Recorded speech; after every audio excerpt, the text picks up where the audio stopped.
Hey everyone, so today I'm going to talk about archery. Now I don't actually have anything to say about the practice of archery. My bow is currently broken, so I can't even show you my bow. I have to make a new one at some point.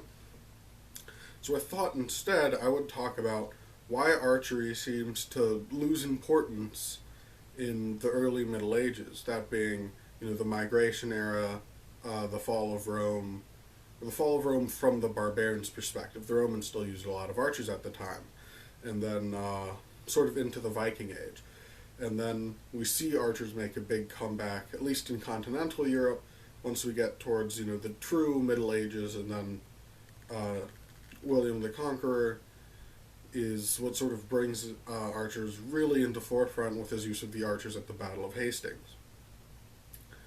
So we know archers were pretty effective. The shower of arrows from uh, the Norman archers at the Battle of Hastings seems to have been pretty decisive, especially at non-shielded troops like the Huscarls, who had the massive two-handed axes, seemed particularly vulnerable to arrow fire, and it did a lot to break up the formations to allow for his cavalry charge to sweep in and do as much damage as they did.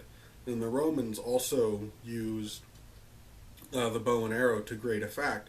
And late Roman armies even used a lot of horse archers, and archers seem to have been fairly effective and recognized as fairly effective by many cultures across most of antiquity and really into the pre-modern age. So why did they seem to have disappeared? I think it might have something to do with the way warfare became localized. So with the Normans, with the Romans, warfare was a giant national affair where they brought in a lot of money and every soldier was paid for by the state as one giant army. Compared to the soldiers in between that time, where they were raised by the local lords. Especially in the Dark Ages, each sort of warlord, each noble, would keep his own personal retinue, and each of the vassals of the king would bring in their personal retinue to make the full field army of a Dark Age army. There weren't, trained professionals in the same way that the Romans or the Normans were. These were the individual personal retinues of that one particular local lord. So why would you have those archers? Some law sets, I can't remember which. I remember it was an Anglo-Saxon law set. I'll put it down somewhere. Wrote that it was very small. I think around 24, 25 soldiers was considered an army.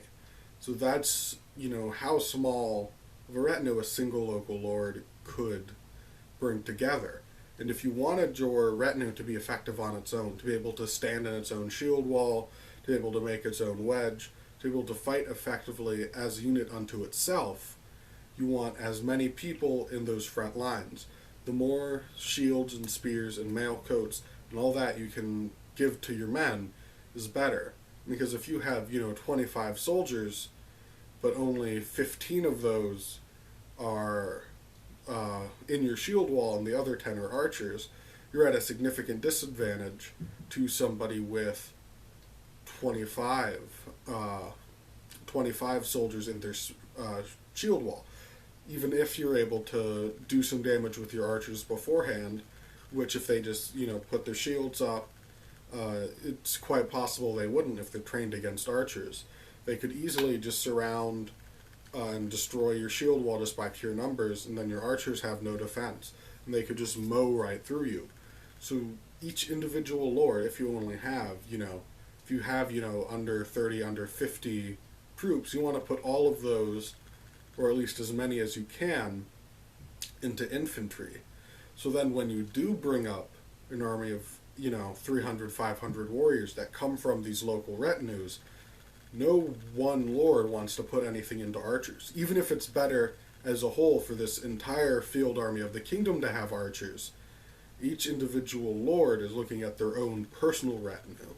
And in their own personal retinue, it's better to have infantry, like standing infantry, heavy infantry, than it is to have archers. So that's why I think archers sort of became less important until you see the big unified kingdoms like the Normans started building up before the invasion of from William. And once you start seeing, large nation states becoming the method for producing armies rather than the individual retinues of local lords, archers can come into play. Because if you have 500 people, setting aside 1 or 200 as archers is a good move. But if you have 30 people, setting aside 5 or 10 archers could be quite a bad move. So if you're a small force, it might make a lot of sense to ignore archers altogether, to put all of yours so you can maintain a shield wall. Because even if you have a lot of archers, if you don't have that shield wall to keep the enemy away from your archers, it doesn't matter. You're going to get crushed anyways. So when you stop looking at these Dark Age armies as a big force of a few hundred, and instead look at it as individual pieces of around 25 to 30, then you see why each individual piece wouldn't want archers, which means the kingdom as a whole won't have those archers either. And that's why I think archers seem to have gone away during the Dark Ages. Thanks for watching.